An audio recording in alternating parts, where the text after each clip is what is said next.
Wow, so we have 2 game releases back to back, and not only game releases, RPG releases. Last week I did a video on Mario and Luigi, and this week I'm doing one for Dragon Quest III. So hey y'all, if you don't know, I am Mandy from Mandyleeplays, and before we start, if you like this video or end up liking it, please hit that like button, it does help a lot. And also, if you're new to the channel and you like what you see, then please consider subscribing because I'm trying to reach 8K. Alrighty, let's go. Alright, so by the time this video comes out, Dragon Quest HD-2D Remake will be out and available, and this game is probably my last RPG I am buying this year. Okay.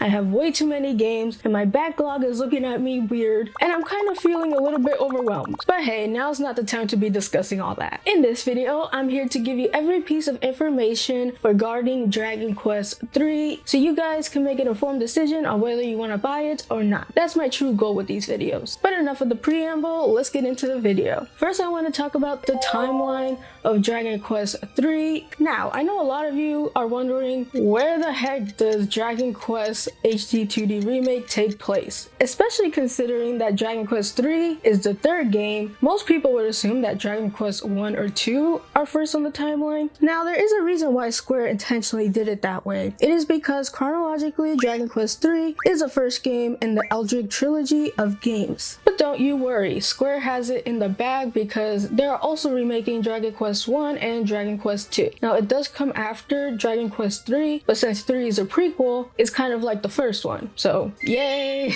Now, the remakes for Dragon Quest 1 and 2 are coming out in 2025, so far as we know. Hopefully it goes smoothly. Now, another aspect of this game that most people will probably see, and that is the HD-2D graphics. I love the HD-2D graphics. I feel like that's a perfect way to remake a lot of the classics without ruining the aesthetics that made it popular in the beginning. As with any game using this aesthetic, it is a mashup of old school and new school visuals combined, taking the classic pixel art that we know and love from retro games and giving it a modern twist with high definition backgrounds and special effects. A good example of this is Octopath Traveler 1 and 2. To me, it's a beautiful way to bridge the gap between the past and the present, letting you relive the charm of old school graphics while enjoying the benefits of modern technology. Now, a lot of people think that, oh, they should have made it into a 3D fully remake title, and while I would love to see that, I don't think it would have benefited the game at all, because Final Fantasy fans are more used to changes, especially rapid ones, but Dragon Quest kind of stays stagnant, so that's why I think that a lot of old school Dragon Quest fans and more modern Dragon Quest fans will still appreciate the classic HD 2D graphics. Maybe I'm looking too deep into that one, I don't know, but that's just my thoughts. Alrighty, so now that we finished off rambling about the graphics, let's talk about the setting and the plot. If you guys don't know, Dragon Quest games are kind of like Final Fantasy games, where some of them do not connect story-wise, but some do. As I said before, Dragon Quest III Remake is the first game in the Eldritch trilogy timeline. So it's a prequel to the first Dragon Quest game. And why is it called the Eldritch trilogy? Well, because the character. As the name of the trilogy states, you control Erdrick, though he is called Hero in the games. And that's the name I'm going to be sticking with throughout this video. So it all starts with the Kingdom of Alaha. Editing Mandy here is called Aliaha. Now, this kingdom is being ravaged by the Arctophene Baramos. The great hero Ortega undertook the mission and bidding farewell to his wife and child on a quest to defeat the great evil. Though sadly, Ortega failed his quest and Baramos still threatens the land. Years later, the main character is introduced, who happens to be the child of Ortega and entrusted with a sacred mission to finally beat Baramos. So this all sounds like your typical 80s, 90s JRPG fanfare. It's very classical when it comes to the story. There's a hero, he sets out on a mission that his predecessor couldn't beat, and the story goes on. So if you really love those classic style stories, you'll probably love Dragon Quest III. Now here's the interesting part. In the remake, there is a new story around Ortega himself. This backstory was never introduced in the original Famicom games, so it's a new experience, and I love when they do that with remakes, because if you're gonna remake a game, you might as well add stuff that you couldn't before. And I love that they included this little backstory for Ortega. This new story fleshes Ortega out, and we can learn what led to his demise before our hero starts his journey. Now, to what extent that this new story has, I do not know. We kind of had to wait until the full game comes out. So the story is sticking to a classical return to form, but what about the gameplay? Well, I'll let you know. Now, Dragon Quest is known as the granddaddy of turn-based JRPGs. While not as popular in the West, it is huge in Japan. A lot of JRPGs in modern times take some aspects of Dragon Quest when making their games. But anyways, let's talk about what are these gameplay mechanics that are so revolutionary, which is not really much because Dragon Quest likes to keep it classic. Even for its most recent game, Dragon Quest XI, they love to just keep it classic, and I do gotta applaud them for that. Not every game needs a huge gameplay change. Now, you get your usual attacks, spells, and items. Once the battle is done, you get your reward and XP. Though one big thing that separates it from its other JRPG games is the party formation. You know how almost every JRPG has a party composed of preset characters? Not in Dragon Quest. In Dragon Quest III, you form parties by gathering members at Patty's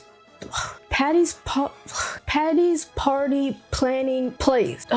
Try saying that 5 times. So besides the hero, your party members are generated via stat growth through their personality, which at the time, that was really rare in a lot of JRPGs. You could also choose their vocation, which is basically the job or the class of that character. Now, the jobs include hero, warrior, martial arts, mage, and many more. However, for the remake, there is a new class, and that is the Monster Wrangler. Now, this lets you use monster abilities, and it lets you recruit monsters to your aid, which is pretty cool. However, when it comes to classes, the ones you generated for the party are not locked in because you could always change them up at certain points. And it makes you want to mix and match your party members to better strategize in the game. So that is basically it for the gameplay. When I say Dragon Quest likes to keep it classy and simple, that's pretty much it. But with every great remake that's come out, there's also the question of quality of life changes, which is the next point.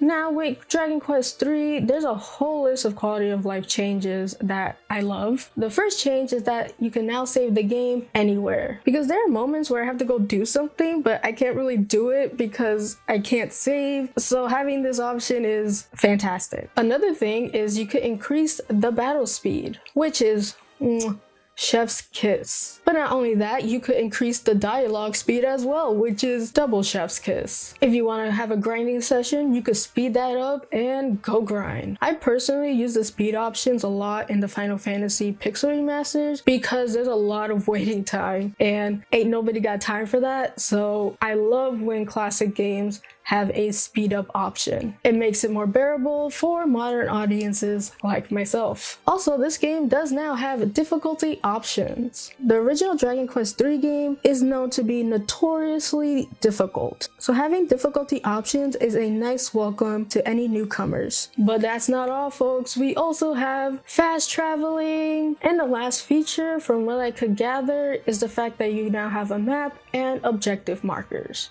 That is a blessing because if you ask me, every JRPG should have an objective marker, or at least a choice, because I don't like getting lost, and I get lost a lot. Overall, I am very thankful that we have all of these quality of life changes to make it more bearable for a more modern audience. But quality of life changes weren't the only thing that they added to the game. They also added monster arenas. Now, monster arenas is a new mode in the game, which I believe originates from the Dragon Quest Monster series. So throughout your adventure, many towns will have monster areas in which you can participate in. The world is home to many different friendly monsters that you can recruit to be a part of your monster arena. Any monster you rescue will head off to see Monsty the Monster Monitor. Keep in mind that every town has a different ranking arena, which adds a degree of difficulty, especially in the higher ranks. Now, your goal is to make a team of monsters that can last a series of 3 to 4 battles without healing. In the battle, you can set how your monsters behave by changing their tactics. So maybe some are more offensive, some are more defensive. The key to doing amazing in these arenas is either A, recruit a stronger monster, or B, get multiple monsters of the same species to make them stronger. And this is where the Monster Wrangler vocation comes into play the most. In that class, they will stop friendly monsters from fleeing, making it easier for you to capture them and put them in your arena party. So try to recruit as many as you can. Gotta catch them all, you know? Wait, wrong series. Overall, I think this feature is gonna be really fun. Yeah, so this remake is packing with a lot of goodies and I am here for it. Now on to the miscellaneous points. These are the final points where I didn't really feel like I could put them in another category, so they're all going here. First things first, the game will be released on consoles, including the Xbox. I love to see the Xbox getting some JRPG love, though I will be buying mine for my Switch. Another thing is, this game is not surprisingly $70, which is a blessing. It is coming at $60, which is a regular price game. I would have preferred $50, but hey, it's better than $70. Moving on. Along with choosing their class and personality, you could also customize your party members' looks too. You could customize their voice, their hair, and names. And although not the most extensive character creator, having these options is still really appreciated. Now the difficulty options in this game are Draki Quest, Dragon Quest, and Draconian Quest. I really love when games get creative in naming their difficulty, and I like that they didn't put like loser for the easiest, noob for the normal, and ultra gamer bro for the hardest. So with Draki Quest, it lets your party members deal more damage and bosses won't regenerate HP. Now Draconian Quest, on the other hand, sticks true to its name by increasing the health of bosses along with rewarding fewer gold and experience points. And my last tidbit is, if you're playing on a PlayStation 5 or Xbox, you actually have the option to play either in performance mode or graphics mode. Alrighty, so that is it for today's video. I hope you guys enjoyed and got good information out of it. Hey guys, Editing Mandy here. I know it's late in the video, but are you getting the Dragon Quest III remake? Are you not? Is it your first time in the Dragon Quest series? I would love to know in the comments down below. Please hit that like button, I would appreciate it. And if you like my content, would love to see more, then please consider subscribing. You can follow me on my socials in the description down below. I hope you guys have a fantastic day, and as always, play a good game. Peace, peace.